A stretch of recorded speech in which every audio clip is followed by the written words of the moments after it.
준비하시면서 우리 교회 가서 이게 한번 해야 되겠다. 근데 한 가지 부탁은요. 절대로 이 가지고 주일날 설교로 다 끝내지 마십시오.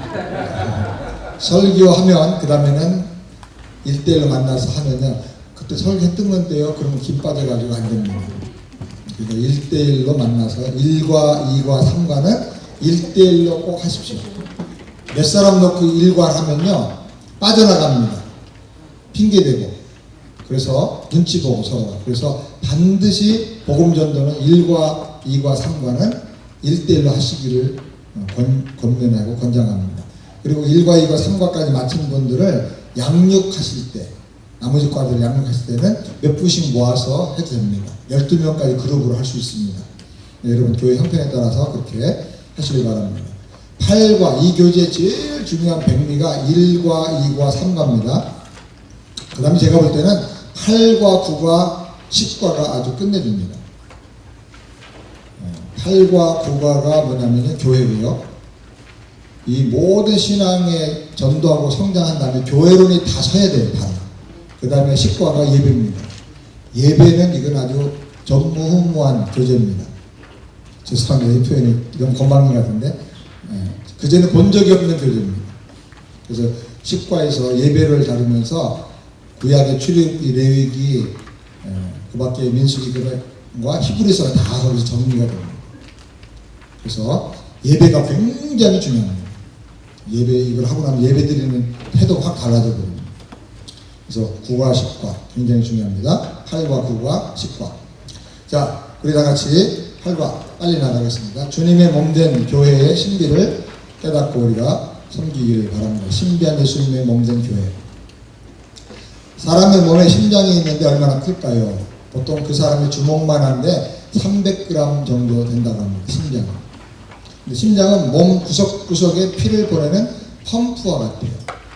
피가 오른쪽 심통방에서 허파로 가서 이산화탄소를 다 거기다 버리고 깨끗한 산소를 받아가지고 왼쪽 심방으로 돌아옵니다.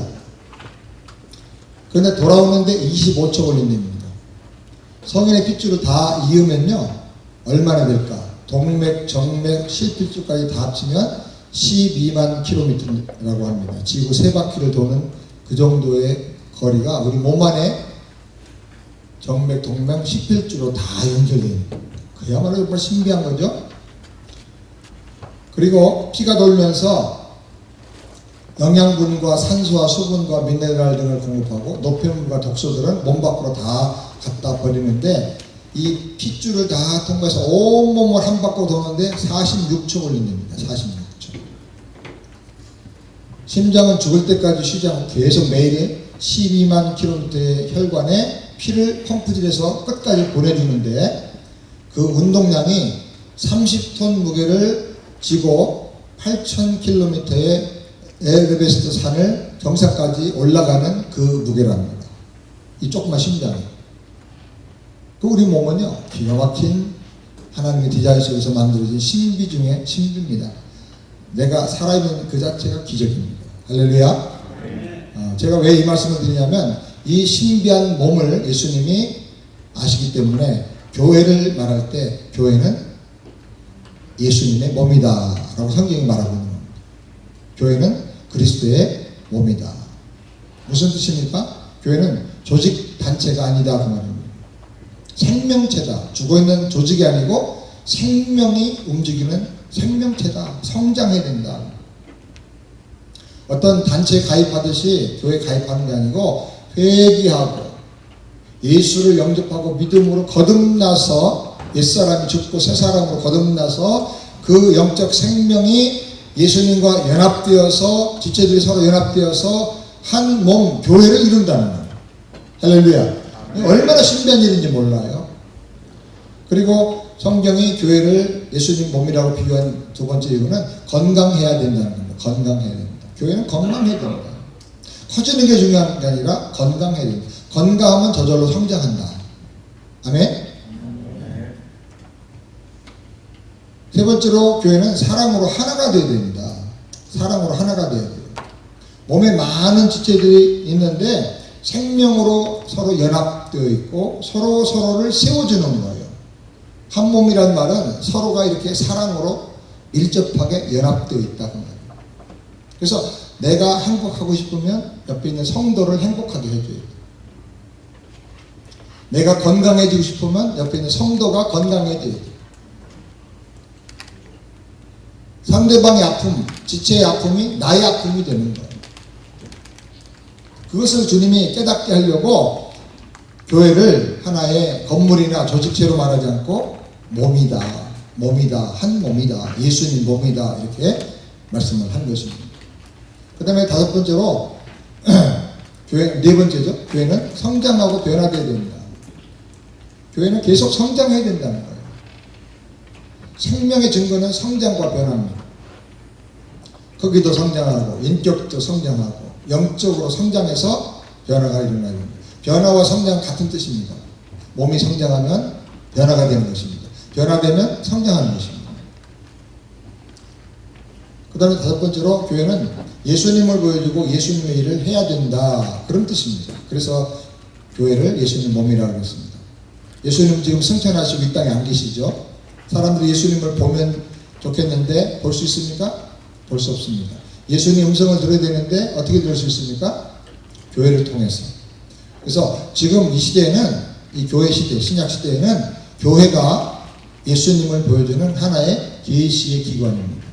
예수님을 보여주고 예수님이 하는 일을 하고 예수님 말씀을 전해주고 이 땅에 예수님이 계실 때 하신 그 일을 누가 합니까? 교회가 하는 것입니다. 교회가. 아멘? 그래서 교회를 보면 예수님이 보여야 돼요. 교회를 보면. 교회에 오면 예수님을 사람들이 느껴야 돼요. 만나야 돼요. 아, 이게 교회구나. 이게 예수님이구나. 여섯 번째로 교회를 훼손하는 것은 주님의 몸을 찢는 무서운 죄악이다. 이 교회를 우습게 생각하고 개척교회든지 교회가 어려움이 있든지 간에 교회를 우습게 생각하면 안 돼요. 크든 작든 간에 교회는 주님의 몸이다. 아멘. 사울이 그리스도인들을 박해하고 핍박을 했는데 잠멸했더라. 그리고 진멸했더라. 원정까지 가서 다메섹까지 가서 사람들 진멸하고 옥에 가두고 심지어는 스데반을 죽이기까지 했죠. 근데 다메섹으로 가는 길에 주님을 만났습니다. 태양빛보다 더 강력한 빛으로 주님이 하나님 되심을 나타내 주셨어요. 그때 주여 누구십니까? 그 태양빛보다 더 강한 그 빛이 하나님의 임재라는 것을 그는 알았어요. 구약을 알기 때문에.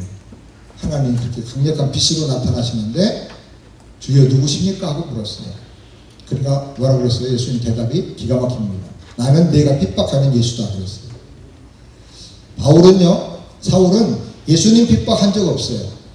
누굴 핍박했어요? 교회를 핍박하고 교회를 잔멸시켰어요. 그런데 예수님은 나는 네가 핍박하는 예수다. 너가 하는 그 행동이 나를 핍박하는 거다. 내가 가시를 뒷발질하기가 내게 고생이라. 여기서 놀라운 것은요, 주님은 교회를 자기와 동일시한다는 거예요. 그래서 교회를 힘들게 하면 그 사람 반드시 주님이 그냥 안 둡니다. 그러니까 주님을 핍박하는 거예요. 주님의 몸을 찢는 거예요. 저는 목회하면서 주님의 몸을 힘들게 하고 주님의 몸을 찢는 분들을 여러분들 많이 보는데요. 정말 그 말로가 비참합니다. 다 죽고요. 다 망하고요. 총알 맞아도 막 한두 발이 아니고 몇십 발씩 맞고요. 하나님께서 아주 정말 그냥 안 두시더라고요. 이야, 정말 무섭다. 정말 두렵다. 근데 교회를 오래 다니는 사람들, 중한 직분을 가진 분들이 교회를 우습게 생각합니다. 익숙해져가지고. 목회자들도 그럴 수가 있는데, 교회 쉽게 옮기면 되는 거 아니에요. 뭐 좀 하다가 어렵다고 옮기고 그러는 거 아니에요. 주님의 몸이다. 이거 생각을 해야 돼요.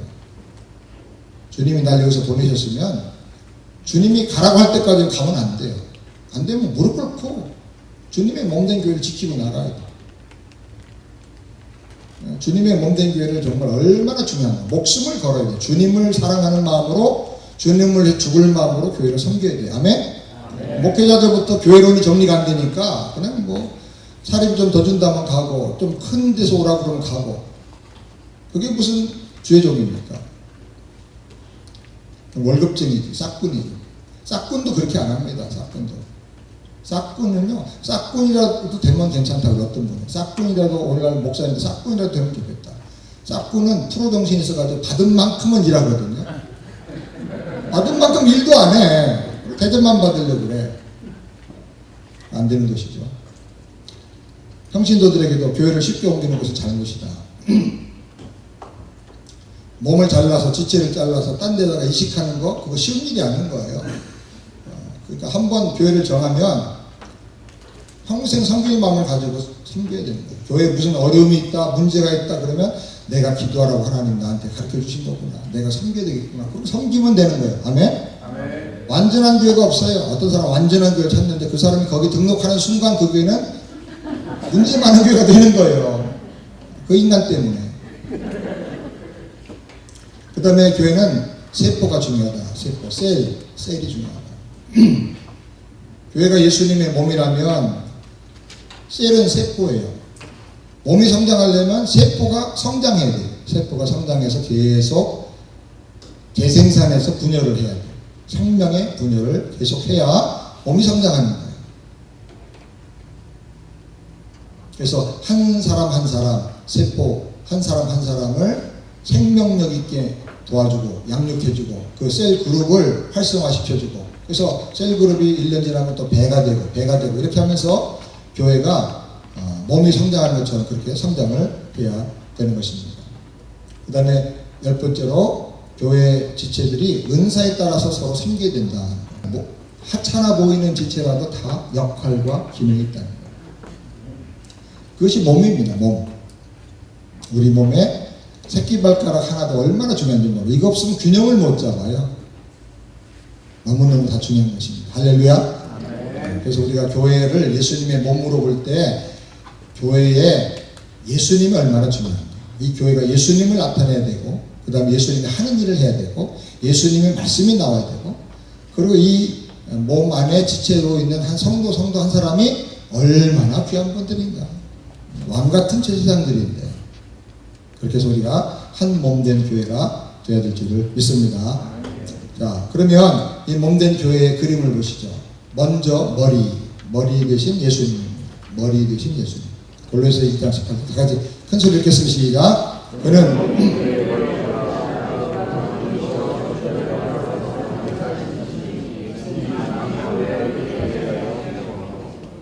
예수님이 머리라는 말은 무슨 뜻이죠? 으뜸이다 그 말이에요. 으뜸이다, 근본이다. 온 몸이 머리에서 나온 생각대로 다 움직이는 거예요. 그래서 교회는 100% 주님의 뜻, 예수님의 비전, 예수님의 말씀에 따라서 움직여야 돼요. 할렐루야. 네. 교회가 어떤 일을 결정하려고 회의합니다. 장로교회는 공동회에서 가장 큰 일을 결정하고 또 공동회에서 위임을 받아서 또 당회에서 어떤 일을 결정을 합니다. 주님의 몸된 교회는요, 음부의 권세와 영적 전쟁이 있어요. 근데 음부의 권세가 이기지 못하더라. 교회가 반드시 승리합니다. 아멘? 근데 제일 중요하게 우리가 붙잡아야 될 것은 그런 위기가 오고 목사가 쫓겨날 상황까지 가더라도 뭘 붙잡아야 돼요? 말씀을. 왜? 교회의 머리는 누구예요? 예수님. 주의 종은 십자가 지고 고난의 길 가는 것을 복으로 알아야 됩니다. 목회는 행복하려고 하는 게 아니라 고난당하면서 예수님 편에 서기 위해서 하는 거다. 그리고 교회에서 사역하다가 어려우면 절대 떠나지 마. 다 해결한 다음에 떠나더라. 어려울 때 떠나면 성도들도 다 낙심해. 두 번째로 사랑의 눈. 마가복음 9장 36절. 무리를 보시고 민망히 여기시니 이는 저희가 목자 없는 양과 같이 고생하며 의리합니다. 주님은 사랑의 눈을 가지고 보셨어요. 교회도 세상을 볼 때, 사람들을 볼 때 이 사랑의 눈을 가지고 봐요. 수많은 병자들, 환난당한 사람들, 가난한 사람들, 고독한 사람들 우리 주변에 많이 있습니다. 그래서 우리가 그들을 섬겨야 되는데 섬김의 핵심이 뭡니까? 그들에게 목자를 만나게 해주는 거예요. 목자 없는 양같이 방어하고 유리하기 때문에 그들을 불쌍히 여겼어요. 예수님은 산목자가 되셔서 그들을 위해서 죽으셨잖아요. 그러니까 우리가 구제도 하고 나눔도 하고 섬김도 하고 다 하지만 그것의 결론은 뭐냐면 목자 되신 예수님을 만나게 해주는 거예요. 다시 말하면 복음 전하는 거예요. 목자 되신 예수님의 생명의 복음이 없어가 저렇게 죽어가는구나. 그 불쌍히 여기는 마음을 교회가 가져야 된다는 것입니다. 그 다음에 세 번째로는 말씀의 입입니다. 예수님의 입은 말씀의 입이에요. 누가복음 10장 21절 다 같이 읽겠습니다. 그들이 물어가로되 선생님이여 우리가 아노니 당신은 바로 말씀하시고 가르치시며 사람을 위하여 취하지 않으시고 오직 참으로서 하나님의 도를 가르치나이다. 예수님을 반대하고 핍박하고 트집 잡으려고 한 사람들도 예수님에게 대해서 절대로 부인할 수 없었던 게 뭐냐면 예수님 입에서 항상 바른 하나님의 말씀이 나왔다라는 거예요. 참으로 하나님의 도를 가르치시는 분이라는 거예요. 그분의 가르치심은 권세가 있다는 거예요. 사람에게 이렇게 눈치 보이고 아부하고 그러지 않으시고 회개하라고 하고 독사에 되실 거라고 책망도 하시고 그리고 생명의 복음, 구원의 복음을 전하셨다는 거예요. 입은 몸 중에서 제일 큰 일을 하는데 교회가 하는 가장 큰 일은 입으로 하는 일인데 무슨 일일까요? 복음의 말씀을 바로 전해주는 겁니다. 할렐루야. 복음을 전해줘요. 복음을. 그러니까 성경 가지고 설교한다고 다 성경적인 설교는 아니에요. 예수 중심의 설교, 복음 중심의 설교가 돼야 됩니다. 아멘? 됩니다. 네 번째로는 교제의 손.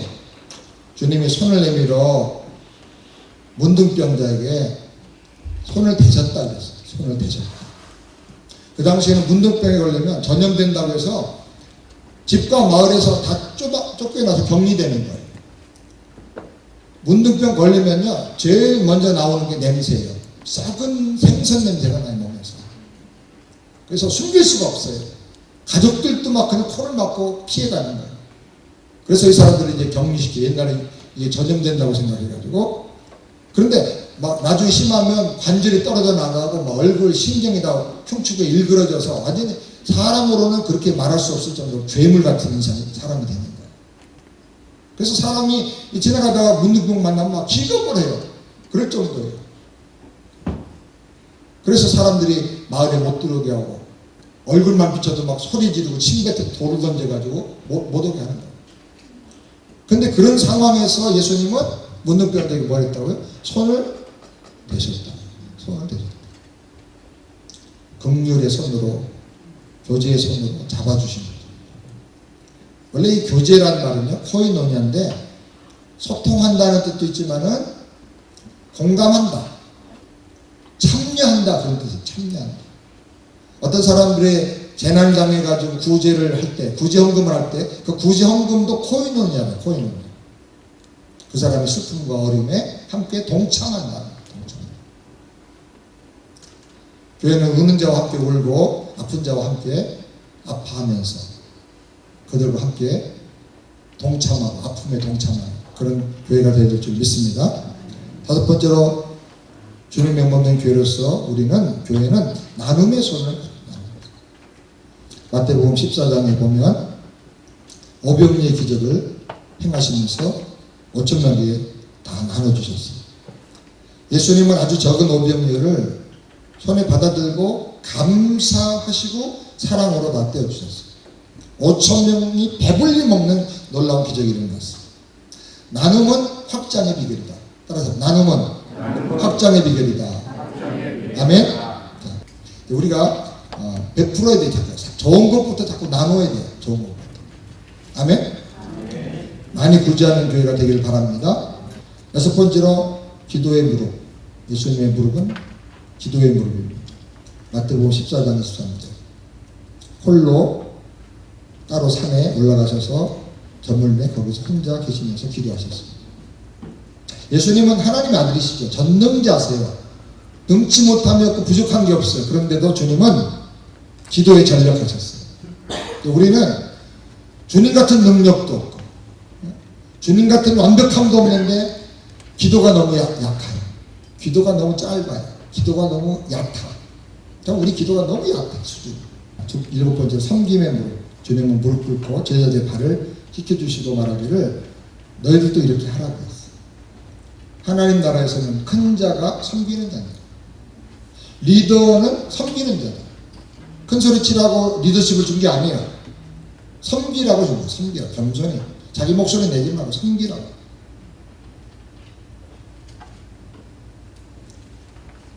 앉아서 섬김을 받는 사람이 그게 영적으로 어린아이예요. 밥을 지가 못 먹으니까 먹여주는 거죠. 섬기는 자는 어른이라는 어른. 그러니까 복음으로 주님의 마음을 가지고 우리가 섬기는 무릎을 갖게 되길 바랍니다. 8번째로 순종의 발. 마태복음 4장 13절 14절. 나사렛에서 떠나가지고 스불론과 납달레 지경 해변에 있는 가버나움으로 가서 예수님 사시게 됩니다. 근데 예수님이 이사 가서 사시는 거를 성경이 그 다음에 읽어볼까요? 다시 시작. 이는 선지자 이사야로 하신 말씀을 이루리라. 예수님이 이사 가시는 것도 하나님 말씀을 이루리 하십니다. 이야, 저 이 말씀 보면서 깜짝 놀랐어요. 우리 이사 갈 때 편한 거 중심으로, 교육 중심으로, 조금이라도 나중에 돈이 좀 더 이제 정식될 만한 그런 곳으로 이사 가잖아요. 주님 그게 아니에요. 주님의 말씀을, 하나님의 말씀을 이루기 위해서 가요. 이루게 하십니다. 그러니까 이사 간 게 말씀을 이루어지게 된 거냐, 아니면 말씀을 이루기 위해서 주님이 의도적으로 이사 가셨느냐? 저는 후자라고 생각해요. 후자. 주님이 하신 모든 일 속에는 하나님의 약속의 말씀, 예언의 말씀이 나의 삶을 통해 이루어지기를 소원하는 마음으로 작은 것 하나까지 그렇게 주님은 사신 거예요.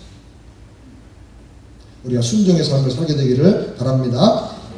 9번째로 증거의 발입니다. 마가복음 1장 38절. 이르시되 우리가 가까운 다른 마을로 가자. 거기서도 전도하리니 내가 이를 위하여 왔노라.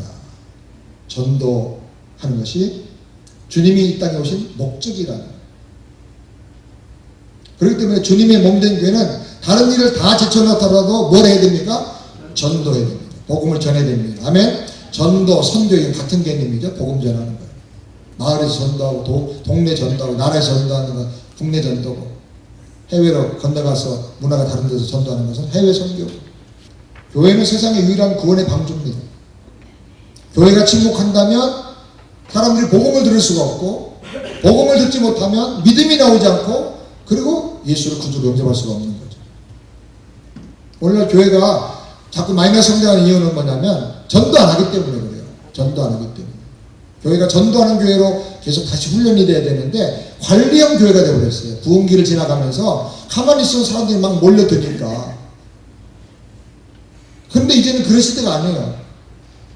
이제는 복음을 가서 전해야 돼요. 복음 안 전하면요, 이민교회는 20년 내로 반도 안 남습니다. 이민교회 대부분의 평균 연령들이요 60 넘습니다. 60 정도가 평균 연령 교회는 아주 젊은 교회입니다. 어떤 교회는 70. 전도는 선택이 아닙니다. 이건 필수입니다. 안 하면 죄입니다. 안 하면 죄예요. 전도 안 하면 죄예요. 핏값을 내 손에 찾겠다 그랬어요. 마지막 10번째로 생명과 풍성함을 주는 가슴. 요한복음 10장 10절에 도적이 오는 것은 도둑질하고 죽이고 멸망시키는 뿐이고 내가 온 것은 양으로 생명을 얻게 하고 더 풍성히 얻게 하는 거예요. 주님의 유일한 관심은 뭐냐? 생명 주는 거예요. 그 다음에 생명 얻은 사람이 양육받아서 성장해서 풍성함을 누리는 거예요. 할렐루야. 우리 교회가 자나깨나 이것만 관심을 가지면 좋겠어요. 이런 교회가 되길 바랍니다. 그럼 음부의 권세를 다 이기고 승리하는 교회가 될 줄 믿습니다. 건강한 교회가 되면 반드시 성장합니다. 교회가 예수님을 보여줘야 돼요. 예수님을 나타내주는 교회가 되어야 돼요. 할렐루야. 아멘. 주님, 우리 교회를 써주시옵소서. 아멘. 주님이 몸으로 써주시옵소서. 아멘. 주님을 드러내는 계시의 기관이 되게 하여 주시옵소서. 아멘. 우리가 그렇게 마음을 정하고 기도하면서 목회하게 되기를 바랍니다. 네, 하나님께 영광의 박수 한번 돌리겠습니다. 기도하겠습니다. 하나님 아버지, 교회에 대해서 우리가 말씀을 공부했는데 잠깐 브레이크를 합니다. 주께서 함께 해주시고 주님의 영광스러운 교회, 몸된 교회 환상을 가지고 우리가 서로 대화하며 교제하는 은혜가 있게 하여 주시고, 선교지마다 이런 교회가 회복이 되고 목회하는 현장마다 이런 주님의 몸된 교회에서 영광스러움과 건강함과 생명력과 능력과 승리가 회복되게 하여 주시옵소서. 예수님 이름으로 기도합니다. 네, 감사합니다.